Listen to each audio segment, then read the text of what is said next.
Disaster grips the Pacific Northwest as the Columbia River, swollen by unprecedented rain, spreads destruction. Here's a miracle in the midst of ruin, but the greater miracle is that more lives are not lost as raging waters spread over farms and villages in both the United States and Canada. Thousands are homeless and flee for safety, with the damage running into the millions. Relief supplies are brought in by boat to the survivors, and for weeks throughout the Fraser Valley, the flood hides details of the tragedy.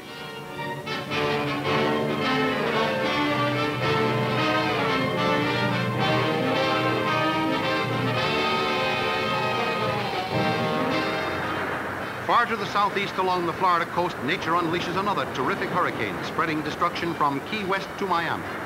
Winds ranging up to 140 miles an hour savagely blast a broad path of property damage, estimated at $25 million.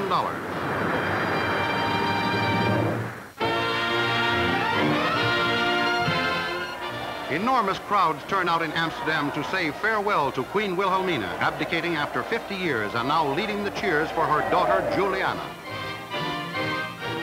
The princess, with her prince consort Bernard, now comes to be invested as queen, the procession passing the approving eyes of Wilhelmina. Here in the 15th century cathedral, Juliana takes the oath in a colorful ceremony and then is cheered to the echo as she assumes the difficult task of leading her country through the trials and problems besetting the post-war world. The Dutch leave no room for doubt that they stand solidly back of the House of Orange.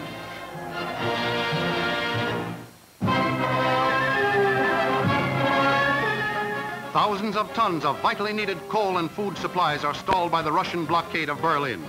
The Cold War between East and West is on, but the Soviets sadly underestimate America's strength in the air. Big four-motored planes of the Air Transport Command begin flying supplies into the city, and the greatest airborne movement of freight the world has ever seen makes the Soviet blockade futile.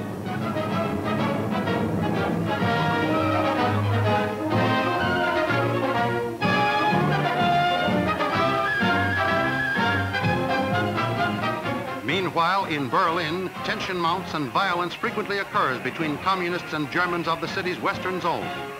Near the battered Reichstag, crowds gather in a wild demonstration.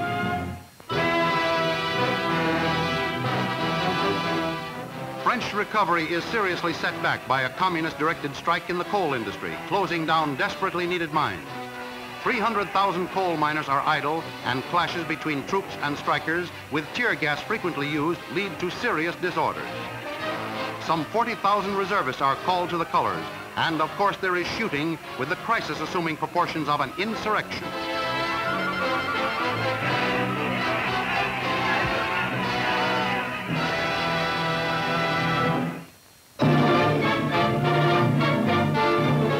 In Palestine, women of the Israeli army are reviewed by one of their leaders during a lull in the struggle to establish the new Zion state.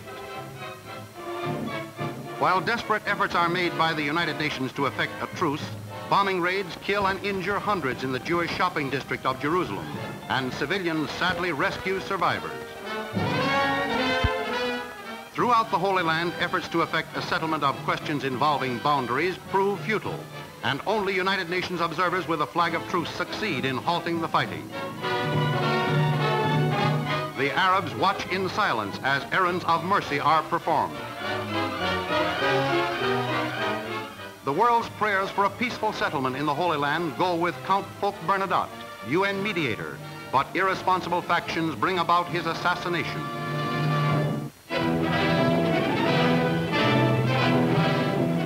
While U.S. Secretary of State Marshall and representatives of South American republics meet in Bogota to discuss questions of reconstruction and unity, a leader of the Colombian Liberal Party is killed and revolution flames in the capital.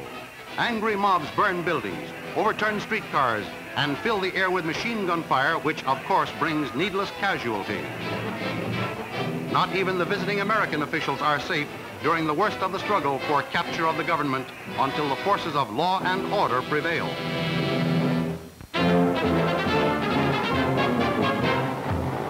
The 92-ton Lockheed Constitution, world's biggest land plane, is tested. 168 Californians are aboard as the twin-deck giant takes off. Next stop, across the continent 10 hours later, at the Patuxent, Maryland Naval Air Station, and her crew of 12 puts her down like an airborne feather. The Air Force reveals the McDonnell XF, sometimes called the Parasite plane. A jet-propelled fighter that cannot take off. It must be carried aloft in a special trapeze rigged in the mother ship. The pilot is all set to go.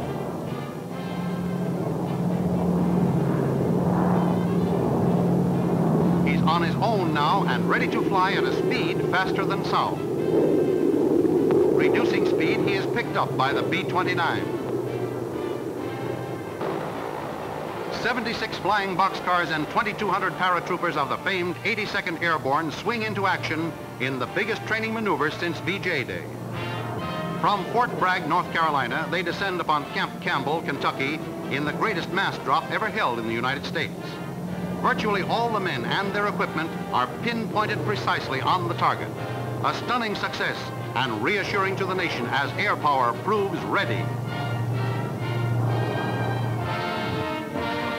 Another display of growing aerial might is seen at Andrews Field as Lockheed shooting stars put on a breathtaking display. The noise is deafening as the sleek jets flash over the field. And actually, they are far away before the sound of their exhausts reaches the ground.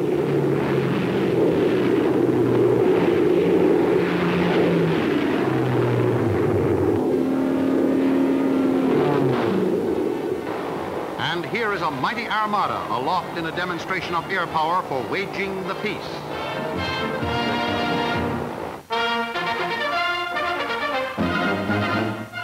America goes to the polls on November 2nd to elect a president.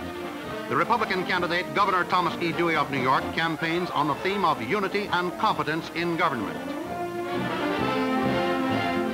President Harry S. Truman, called to office from the Vice Presidency on the passing of Franklin Delano Roosevelt, asked the voters to keep him in the White House for a full term and the Democratic Party in power for another 4 years. Shortly before noon on Election Day, the Republican nominee goes to the polls, supremely confident of a landslide victory that is practically conceded by many Democrats. President Truman, no less confident, goes to the polls early in Independence, Missouri, accompanied by his staunchest supporters, Mrs. Truman and daughter Margaret.